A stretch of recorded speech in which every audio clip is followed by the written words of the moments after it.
I paid for my parents' flights to my wedding, double-checked the tickets, booked the hotel, even prepaid the airport car, so there was no way they could say it was too stressful or complicated. I wanted them there so badly, not just to see me, in my dress, not just to meet my new husband's family, but because a wedding is supposed to be the one moment where your parents sit in the front row and beam with pride. Instead, when the ceremony started, the chairs I had reserved for them stayed glaringly empty. Guests kept glancing at the doors, waiting for a late entrance that never happened, and I walked down the aisle telling myself they must have been delayed, that any second I'd see their faces, but deep down I knew I had been fooled again. At the reception, while everyone else was clinking glasses and taking photos, I snuck away to call them. No answer. I called again during dinner. Nothing. Finally, near midnight, my phone buzzed and I felt relief for half a second until I heard my dad's voice, casual and dismissive. Well, maybe next time. He said it like he had skipped a lunch date, not his own daughter's wedding. The line went quiet after his laugh, and I realized he wasn't sorry. He wasn't embarrassed. He wasn't even aware of how deeply it cut me. And in that moment, while I sat in a white dress surrounded by flowers that were already wilting, I understood this wasn't just about one day. It was about years of being treated like my milestones were optional for them, like my life was background noise to their own. That was the night I decided there would never be a next time for them to miss. I didn't cry. I didn't even raise my voice. I just sat there with the phone still warm in my hand and replayed his words over and over until they stopped feeling like a mistake and started feeling like the truth. Because it wasn't only my wedding day they had skipped. It was my graduations, where they claimed work was too busy. It was birthdays they forgot to call for, telling me later they assumed I understood. It was the constant pattern of me bending over backward to include them, and them treating my life like an inconvenience. And yet I still thought this time would be different. I thought buying their flights, paying for the hotel, removing every possible excuse would make them finally show up for me. But it didn't, because the problem was never logistics. It was priority. I wasn't theirs. That night, after everyone left, when my husband and I collapsed into the hotel room surrounded by torn wrapping paper and half-eaten cake, he asked me quietly if I was okay. And I told him the truth, that I was done begging my parents to love me the way parents are supposed to. I looked at the marriage certificate lying on the desk and realized that paper meant more family than the two people who had raised me ever gave. And as much as it broke my heart, it also set me free, because if they couldn't bother to show up for the biggest day of my life, then they had no place in the rest of it. The fallout didn't hit immediately. It crept in the days after, when relatives started asking where my parents were and why the front row of the ceremony looked so conspicuously empty. At first I made excuses, saying there was a mix-up with flights or that they'd gotten sick. But the truth has a way of spreading faster than you want. Soon it wasn't me who told the story. It was my aunt whispering at brunch, or my cousin, posting a half-innocent, half-accusatory comment online about some people never changing. That's when my parents finally decided to call again, not to apologize, but to scold me for making them look bad. I still remember my mother's voice dripping with indignation as if I had embarrassed them by having a wedding without them there. I asked her calmly why they didn't come, and she launched into a laundry list of trivial reasons: traffic, weather, stress, none of which explained why the tickets I bought had never even been used. When I pressed harder, she snapped, "You're too demanding. We didn't want to be pressured into it." I felt something inside me go quiet, like a door closing. Because here they were, not only absent from my wedding, but trying to rewrite the story so that their absence was my fault. That was the moment I stopped explaining, stopped excusing, stopped covering for them. I realized if I let this slide, it would set the tone for my marriage too, that I'd always be the one carrying shame for other people's choices. So I made a choice of my own. I wasn't going to protect their reputation anymore. If people asked why my parents weren't there, I was going to tell the truth. And the truth was simple. They just didn't show up. When I started saying it, out loud, without softening, without inventing excuses, the reaction was instant. People blinked, tilted their heads, then leaned in closer, waiting for the punchline that never came. My husband's parents were the first to speak what everyone else was thinking. They really just didn't come? I nodded, and in that silence I realized I wasn't the one who should feel ashamed. The shame belonged to them. My parents must have sensed the shift, because the next call wasn't a joke or a scolding, it was an accusation. My dad's voice was sharp. "You're turning the whole family against us." I kept my tone flat, because I wasn't going to give him the satisfaction of my tears. "I didn't turn anyone. You did that by not showing up." He went quiet for a moment, then tried a new tactic, telling me they'd make it up if I invited them over for dinner, as if missing my wedding could be fixed with a casserole. That was the final proof I needed that they didn't grasp the damage because they didn't want to. And so, instead of inviting them, I wrote them an email. It was brief, almost clinical. I listed the money I had spent, attached the unused ticket confirmations, and closed with one sentence that had been years in the making. "I will not be investing in people who never invest in me." Then I hit send, closed the laptop, and felt the strangest mix of grief and relief wash over me. I expected silence after that email, but what I got was a reply that read like a press release. "Money shouldn't come between family," my mother typed, as if money hadn't been the thing I used to drag them to a day they still chose to skip. I answered once, short, measured, attaching a one-page invoice with the exact amounts. $1,248 or $60 for 2 round-trip flights, $589.12 for the hotel, $86.40 for the car service. Payment due in 30 days. Reference INV007. Then I switched them to email-only contact and created a filter so I wouldn't see the next wave unless I went looking. 2 days later, my cousin texted me a screenshot I didn't ask for. My mother at a Sunday brunch table, mimosas clinking, time-stamped 12:14 p.m. on my wedding day, captioned, "Self-care over stress" with a little sparkle emoji. My dad had commented under it, "Maybe next time." I saved the post as a PDF and labeled it Exhibit B. I called the airline and confirmed both seats flew empty, requested a refund of the taxes and fees, then called the hotel. They agreed to a 50% goodwill credit when I forwarded the unused check-in confirmation. The car service refunded in full within an hour. In the end, the only people who refused to return anything were the ones who hadn't shown up in the first place. A week after the wedding, my parents tried a new tactic. They drove by our place without warning. My husband saw their car first. I watched from the hallway as my dad rang the buzzer like an impatient salesman. I didn't open the door. I picked up the intercom and said calmly, "All communication is by email.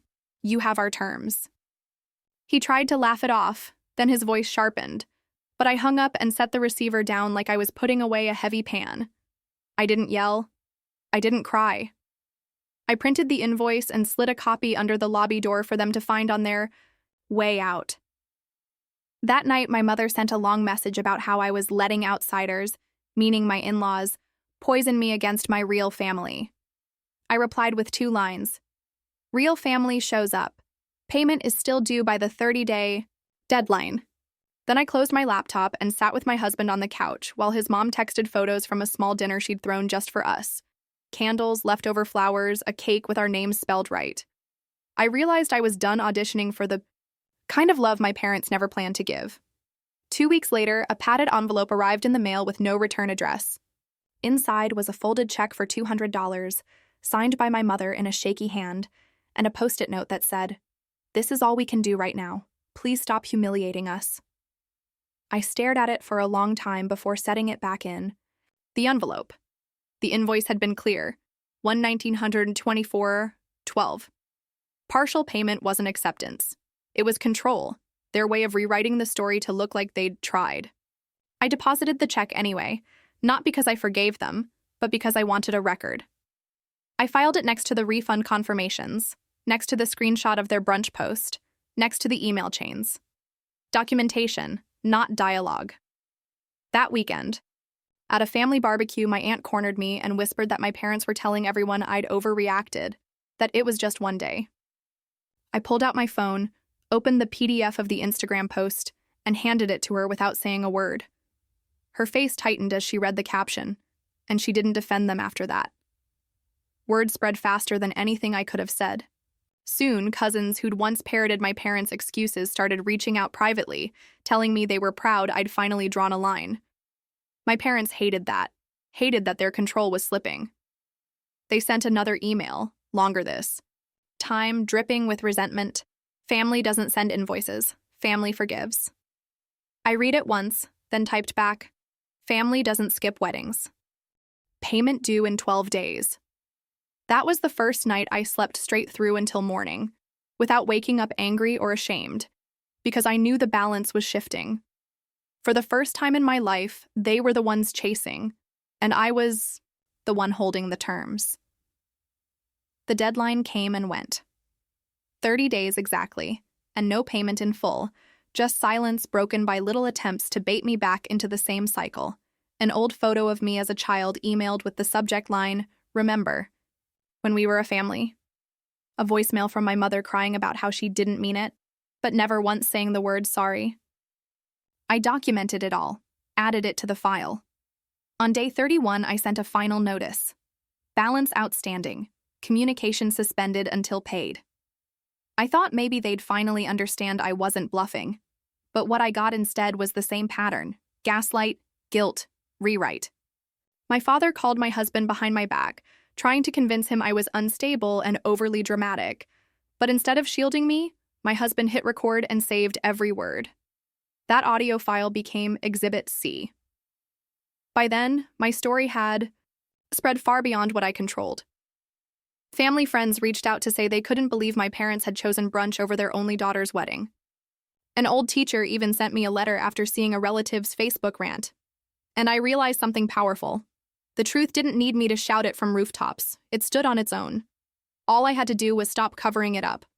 For the first time in my life, I wasn't the one chasing them, begging them to show up.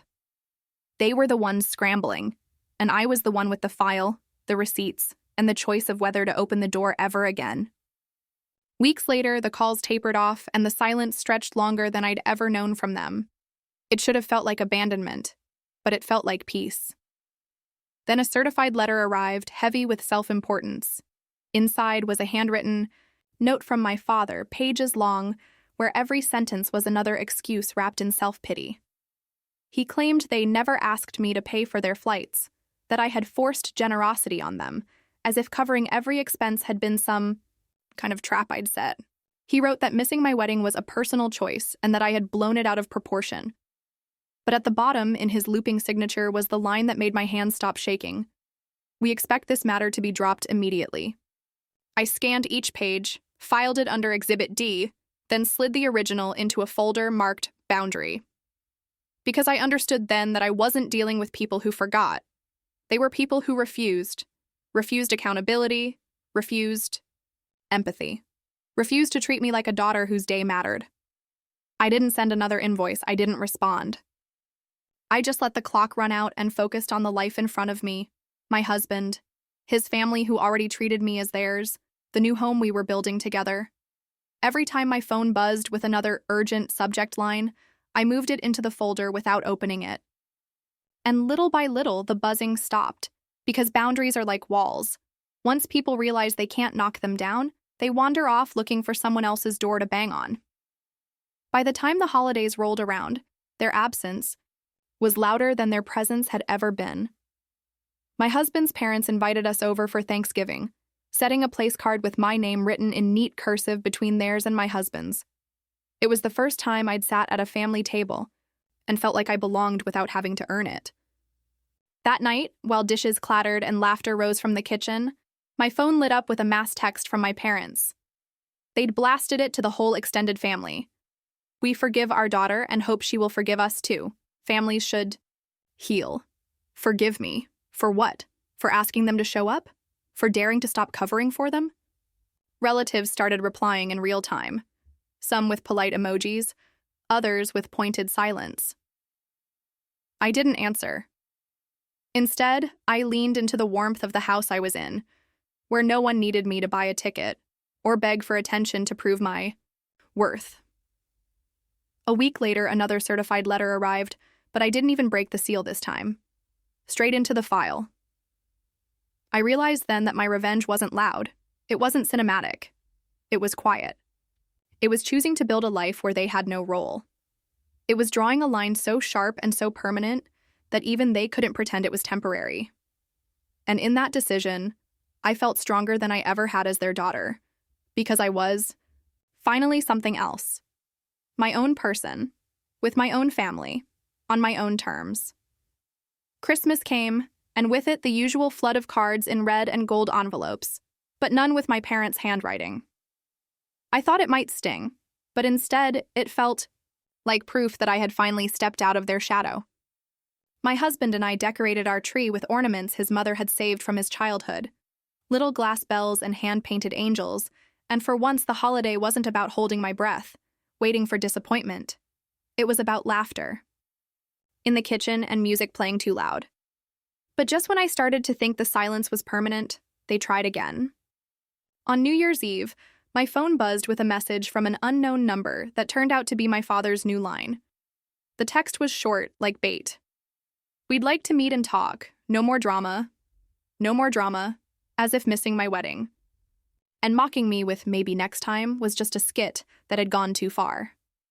I stared at it for a long time, feeling that old tug of obligation, the one that had pulled me into years of forgiving what was never actually fixed. But I didn't reply. Instead, I opened my folder of exhibits, the unused tickets, the brunch selfie, the audio file of my father slandering me, the check for $200 still scanned and labeled partial payment, and reminded myself that this wasn't about one text message. This was about a pattern so deep it had carved scars into every milestone of my life. The next day, instead of meeting them, I met with a lawyer. I asked simple questions about boundaries, about how to formalize no contact, about what it would take to ensure they couldn't show up uninvited to the life I was building. The lawyer wasn't surprised. She said stories like mine walked into her office every week. "You can't make them accountable," she told me gently, "but you can make yourself untouchable." So I did. I set new terms, this time legal, ones. And when the paperwork was filed, I felt a weight lift that I hadn't realized I was still carrying. It wasn't dramatic. It wasn't vindictive. It was decisive. And when I walked home that evening, the city lights blurred in the cold air, I knew my revenge had already happened. Not in a courtroom, not in an argument, but in the simple, unshakable fact that my parents no longer had the power to write the story of my life. Spring arrived, and with it our first anniversary. My husband suggested we throw a small dinner party, nothing elaborate, just close friends and the family who had shown up for us when it mattered. I hesitated at first. Part of me still expected shadows to fall over every celebration, some last-minute sabotage or absence, but the night came and every seat was filled, every chair warm. His parents toasted to us, his mother's voice breaking a little when she said she was grateful to call me her daughter. And for the first time, I let myself believe it wasn't temporary, that I had stepped into a kind of family I didn't have to beg for. Still, my old life wasn't done trying to claw back. A cousin forwarded me an email my parents had sent around Easter, a long rambling message about how I had exiled them, how I was blinded by outsiders, ending with the dramatic line, "We will pray she remembers where she came from." But the difference now was how I reacted. I didn't flinch, didn't cry, didn't even draft a reply. I just read it once, closed the screen, and went back to stirring sauce in my kitchen while the sound of laughter drifted in from the living room. Because where I came from no longer defined me. Where I was going did. That was the quiet truth they would never understand. My revenge wasn't about punishing them, it was about reclaiming myself. Every unused ticket, every brunch selfie, every unanswered text had led me here, to a life where their absence was no longer a wound, but a boundary. And as I blew out the candle on our anniversary cake, listening to the voices of people who had chosen to show up, I knew I had finally rewritten the story they had tried to control. They missed the wedding, they missed the year that followed, and they will miss the rest. That was the ending they wrote for themselves, and the beginning I wrote for me. A year later, I stood in our new home, a set of keys in my hand and my husband's, arms around me, realizing I had built a life without the people I once thought were essential. My parents hadn't paid, hadn't apologized, hadn't shown up, but that was no longer my burden to carry. They wrote themselves out of my story the moment they chose brunch over my wedding. My revenge was simple. I stopped chasing, stopped explaining, stopped begging. I lived. And in the quiet of that truth, I finally understood. I hadn't lost a family, I had gained freedom. Would you have done the same or gone further? Tell me in the comments. And don't forget to subscribe for more. This story was created by me, the author of this channel, Revenge with Sarah. If you felt the emotions in this journey, make sure to subscribe for more stories and share your thoughts in the comments. I'd love to hear what you think.